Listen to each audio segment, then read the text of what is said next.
Hi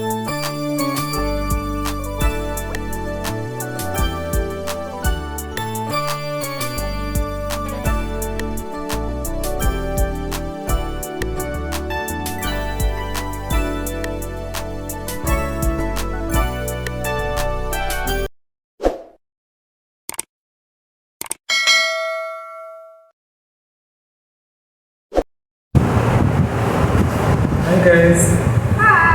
welcome back to the Guys Talk podcast. The podcast where we have real conversations that will keep you grounded in Him. And I'm your host, Jeraud. And I'm your co-host, Toni-May. And I hope you guys are doing well under the weather.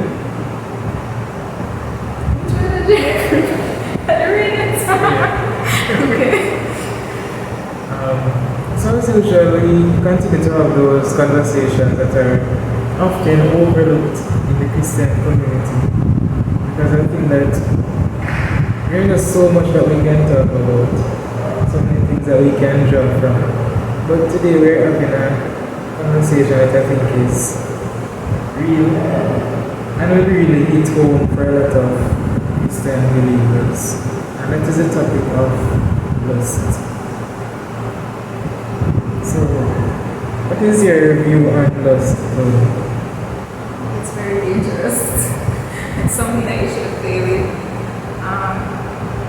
It's very easy for you to just have a winner. And it's the only sin that you hear that you're supposed to flee from. Which I think is very risky. And that's a great thing in the Bible. They don't follow lust. Even people that were very wise. I researched some information about lust. So one of the definitions, it says in the Bible, lust is an intense and unlawful desire, often with a selfish motive and a focus on satisfying oneself rather than others.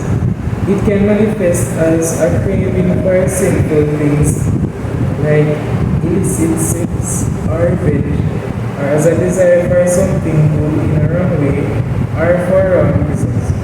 Jesus taught that lust is an internal sin of the heart, making it an act of spiritual adultery, and it ultimately leads to death and separation from God. I feel like while lust is so tricky as it is, that it doesn't necessarily have to be something that's sexual. It can even take the form of pride or jealousy, like you want something that your neighbor has or whatnot, you know? So it's so dangerous. I think another reason why it's so dangerous is it starts in the heart, and when you act on feelings or the thoughts, it leads to you committing a ton of other sins. So it's really. It's like a double thing. She has a question. I think the main thing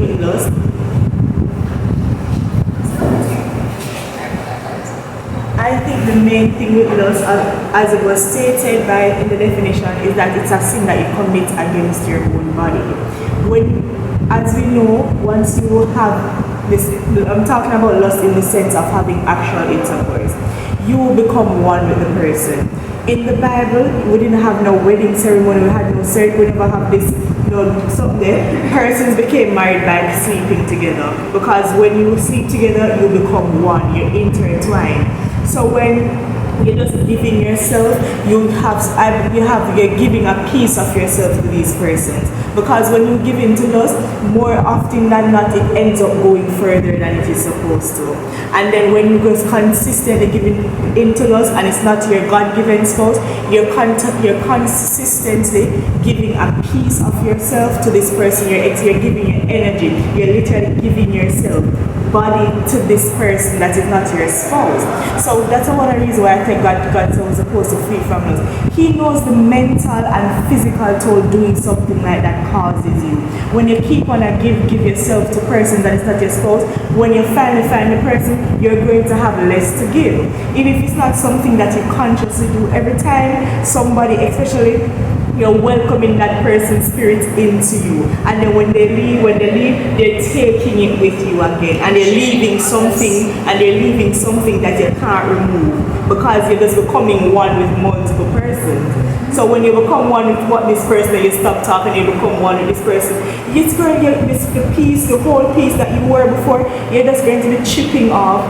And then when you find the person who you finally want to settle down with, you're no longer a whole person. You only can give them what you can. And sometimes it's not always enough, because you reach this stage where you just cannot give yourself to the person how God intended it for you to do that, because of you giving yourself to so many other persons. So many persons are just out there walking around with a piece of you, and then you're supposed to just take what they want left. And that's so much walking around. And you're walking around with all. And whoever them sleep with as well. So you just walk around with all these. Yeah, walk around the person. You're sleeping. Everybody you sleep with, you also sleep with the person they slept with. So you're just accepting all of that into you. And then when you get your spouse, no, you can't love them how you want to love them. You can't give them yourself how you want to, because there's so many persons walking around a piece of you, and you're walking around with so many pieces of persons.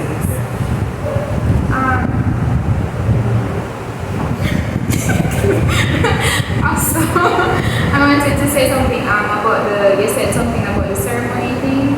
Did Jesus turn water to wine at a wedding? They did have ceremony. No. But in the Bible, you ever hear them say it? Every time they say Lot knew his wife, whomever Adam knew I Eve. think that's because it would have cemented the relationship. But I'm saying other from that little specific mention of God, of Jesus turning one, there's nothing in the Bible that's in about wedding. Everything where you know husband and wife, he knew his wife. They're always like, he knew his wife. But I said, yeah, there were weddings back then. However, I get what you're saying about that, and it's a serious something for you. You can imagine never sleep with someone, never use someone. I'm sorry to say Okay, let's do somebody else. Tom and Harry. Sorry, Jerry. Okay, so Tom and Harry. You sleep with Tom and Harry, and Harry goes sleep with Jessica. Okay, it's Jessica too.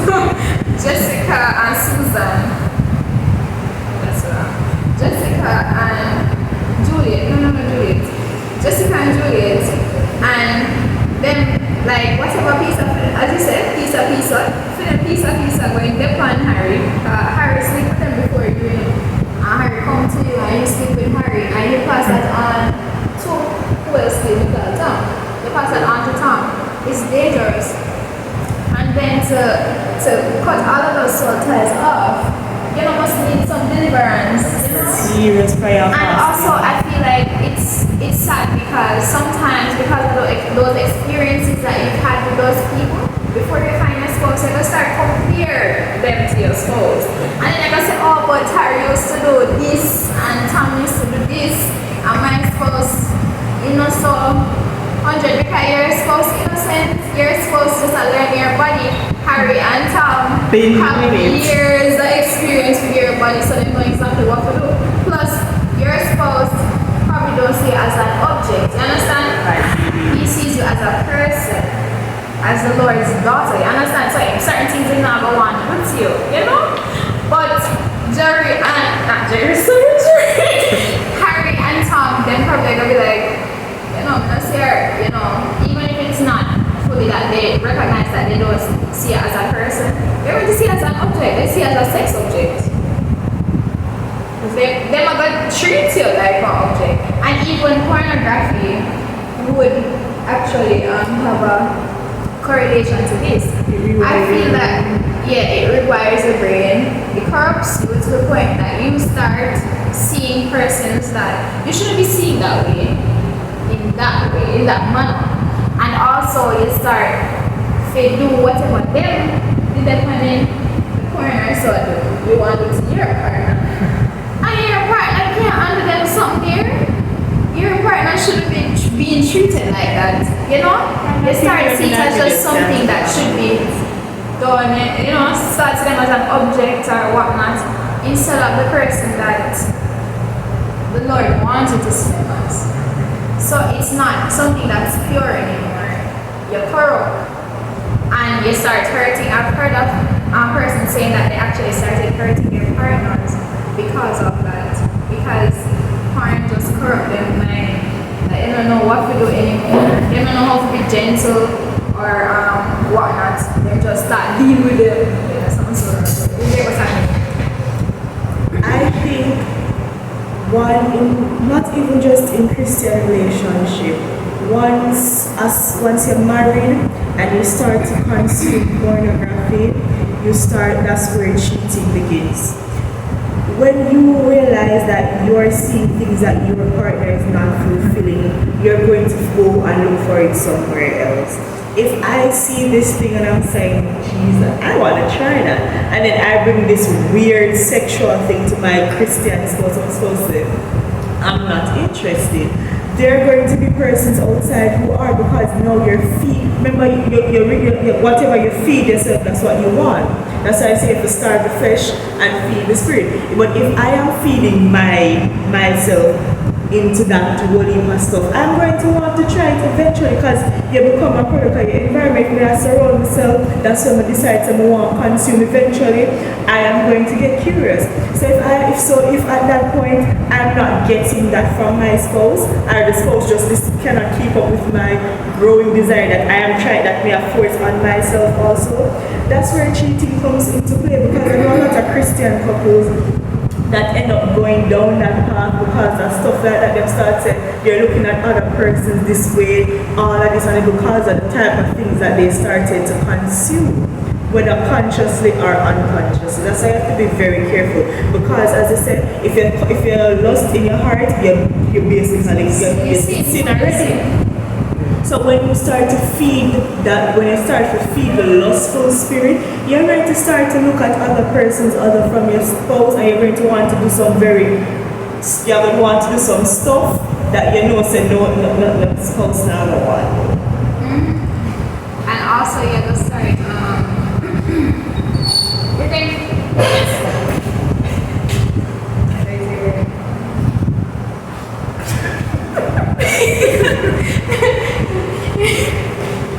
you're going to start thinking about it constantly, because as you say, consuming this, right? Consuming this, so as a weird, the first thing I on your mind, yeah, go through the day, everything. If somebody say to you, you have to think, and then it's going to just lead to whatever you did that consume before.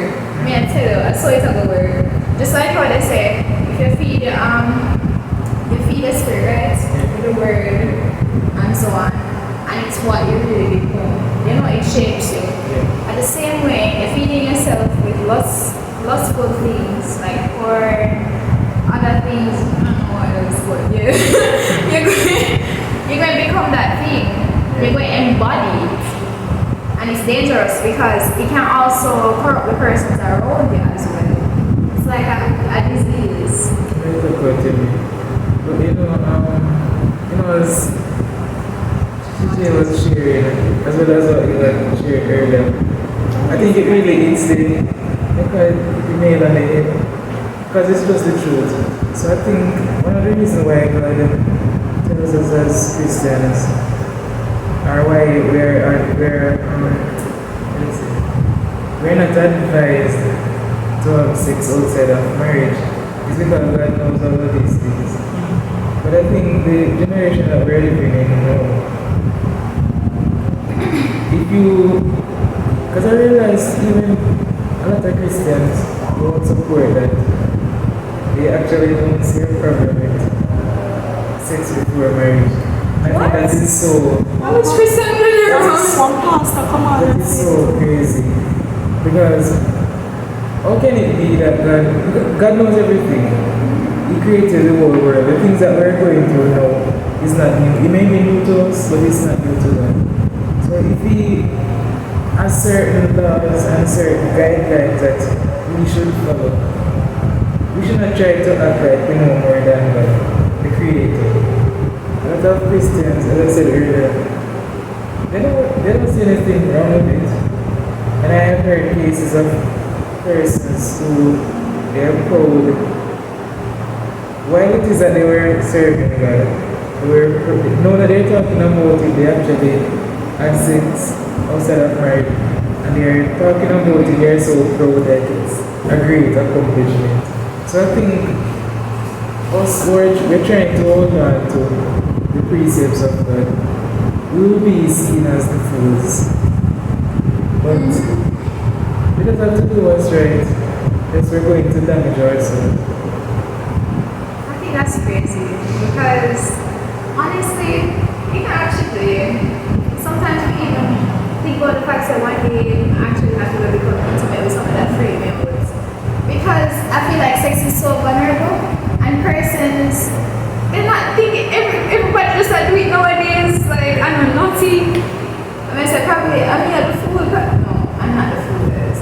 But I said probably I'm scary, scary cat, but honestly no. And additionally, I believe that the Lord has what? You see with lust now, if you're going to have sex with the whole world, you might catch a disease, you might breed for Tom, Harry. You understand? There's so many things that could happen. And just refraining, abstaining, that can save your life. It can save so many, can save you being hurt, like save you from being hurt. It can also save your child from growing up in a broken home. There are so many things that can happen if you just give in to lust all the time. If you give in to lust any at all, so much damage can be done. Irreversible damage can be done. So I don't understand why people just like give it away like that. Sex was meant for husband and wife. You become one. You completely exchange energy with this person. You're giving them like your whole body. So if someone can reach the point where they're having sex and it means nothing, they are broken. There's something fundamentally wrong. Sex was meant for emotional and spiritual attachment to the person you're having sex with. So if you can go through and just having sex and it means nothing, you have reached a point that you need to stop and pray, because that means that something is really, really wrong. Literally, sex was created for you to have that bond with the person. So if you can do it and not have a bond, something is wrong. And at that point, and because it becomes so normalized now, there are so many persons out there that reach that point. That is just an action.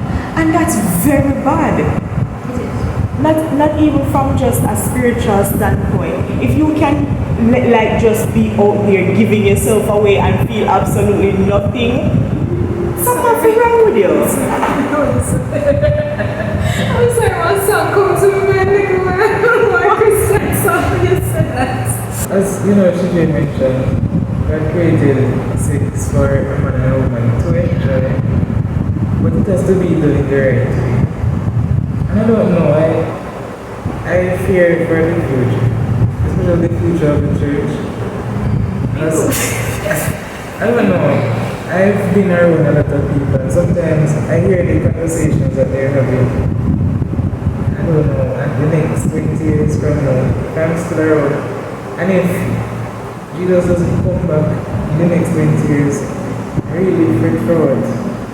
How many give yourself 20 years? Because it can't be that long. 20 years No, I was saying, if Jesus, say he doesn't come for another 20 years, I really fret forward the state of the church is going to be. Why? I don't know, I think the mindset. No. You read the Bible. You know it's going to get worse. Literally. It has to get worse. You know it's going to get worse. It has to get worse. That's the reality. So I don't even fret, and nor do I when I see certain things in St. John. It ever happened. When I said many of them become pleasers of themselves rather than pleasers of God, but them hearts to become increasingly wicked. So we know sex. It got to happen, unfortunately. And the sad part is what amount of the case happening in the churches. Like you expect it to be like outside. Well, be your own people. It be your own people. And that's so sad. Sometimes I wonder if the reason why we get tested so much is because we're already in the church, we're already in Christ, and the other people that are outside in the world, they get tested but not as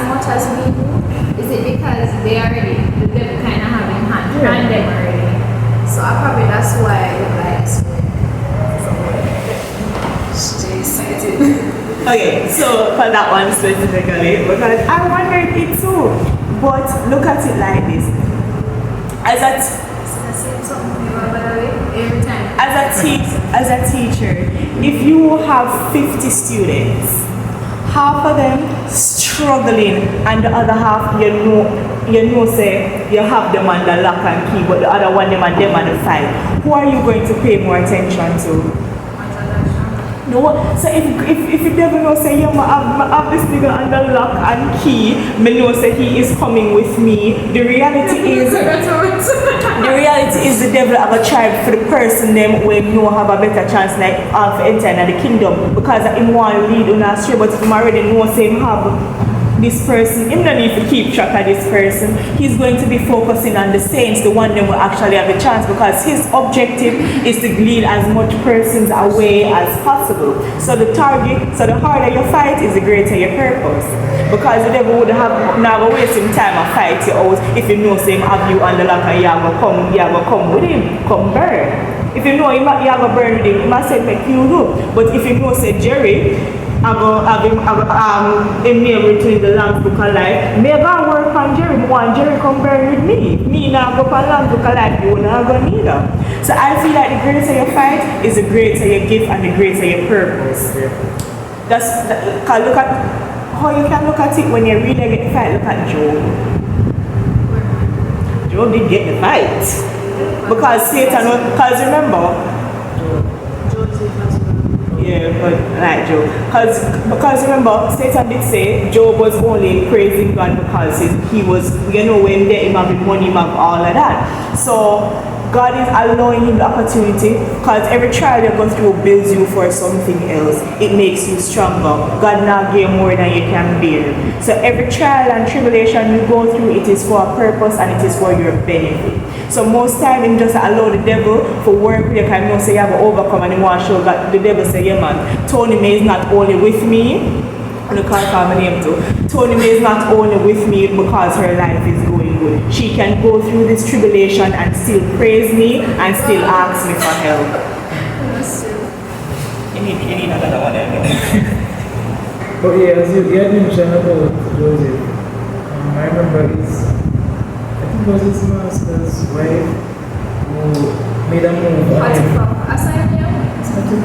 I don't say anything Potiphar, I don't feel my little move Potiphar what? Let's see, I'm actually saying, I'm not sure. These women were important. But woman say room, one, yo, I make an up you. Like I got to have you. And Joseph was like, yeah. And I think for a young man that was solid. Right, I'm gonna say them.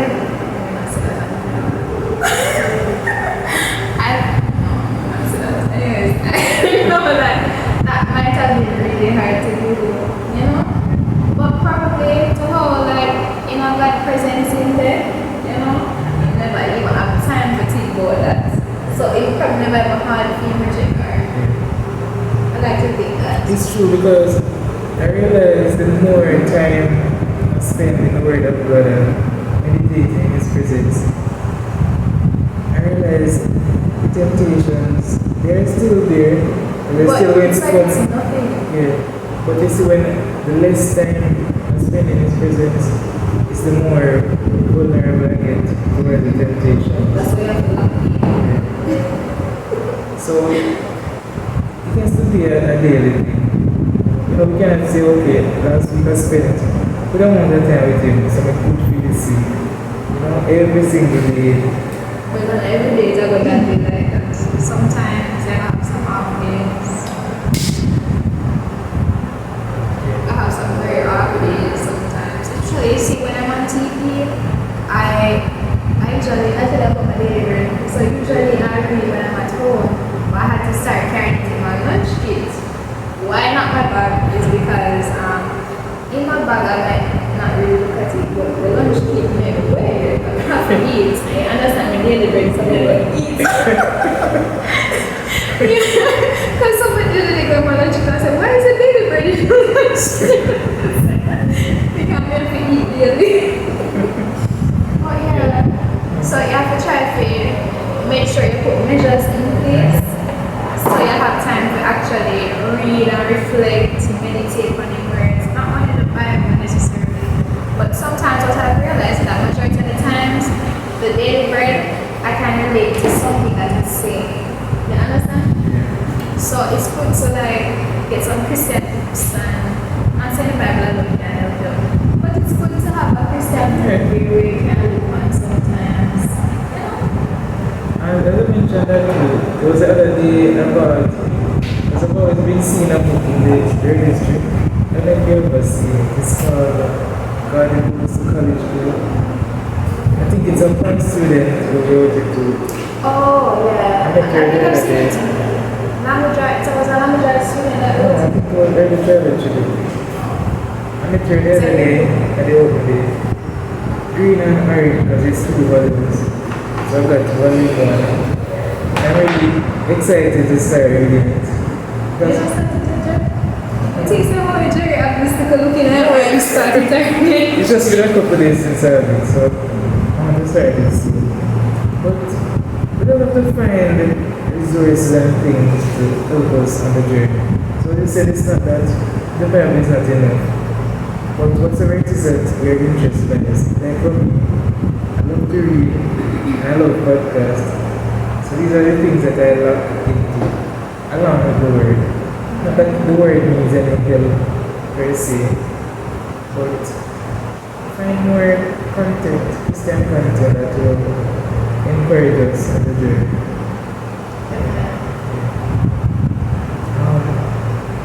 I can look up on lust. Oh, there's something else that I've come to realize. I don't know if it on some Christian boys I feel like this would also be related to. Some persons they think that they should be out in the world and gyrating and doing all sorts of evil. And then after they're done, they will settle down with a nice virgin Christian girl. I'm not laughing, Jerry. It's the truth. I've been in a situation where somebody literally said that to me. So that then if you call it when we're ready to get married because the moment is for single like wait time for puppy show? Crazy. I'm watching much people. There was this young man I have never met in my life to this day a bigger whore. He slept around even with people women. Yeah. Then this man had the audacity to come and say, you know, girl like you would want to settle down with. And literally did ask me if I would be interested in getting to know him to get married because he is ready to settle down. Bear in mind, I have witnessed this man sleeping around. What kind of say, you man, is a good Christian girl like you man settle down with? And there was this other guy that straight up told me that he would marry a Christian girl because when he are born, them are going to blame the devil and them are going to pray together. And then he quoted this, and but the sad thing about it, there are so many examples of this happening. There was this pastor that came on, they're both pastors, male and female, and she said she pressed her husband close to go for him to go meet his side chick. I saw that. And she said to pray, say I'm going to come back to her. And she went as far as to say if they were dating back in the day, he only talked to her because his other girlfriend was far away, and she knew that, and she was fine with that.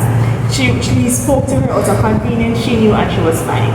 Then there was this other thing with Derek, a big guru.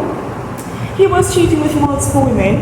His wife sat beside him with her head wrapped, saying even though he cheated, these women are trying to destroy her marriage and she's not letting her cheating husband go. Sat down straight face saying he's God, everything what happened is God, well decked out and something.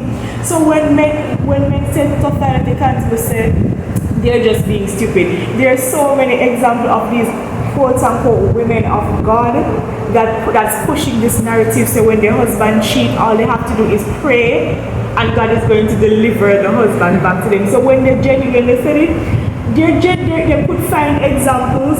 Because remember, said this other lady was a quote unquote pastor, you know, saying, oh, she pressed her husband close to go help him meet side chick. So they're literally seeing examples of this happening and saying, yeah man, this is what a Christian girl is supposed to do. Forgive always and blame the devil. Because two of those women blame the devil for them husband cheating on them. You know, these women need to hold the men accountable. Like some people can literally try to mash up the relationship. But the man then for blame too. They're not play one part tonight. First of all, the man literally never cheat on me. Oh God. No business. I'm not pray with you. Oh my God. That is literally my boundary. Alright. That's Alright. Here's the thing, here's my philosophy with cheating. While the women or the man is in the women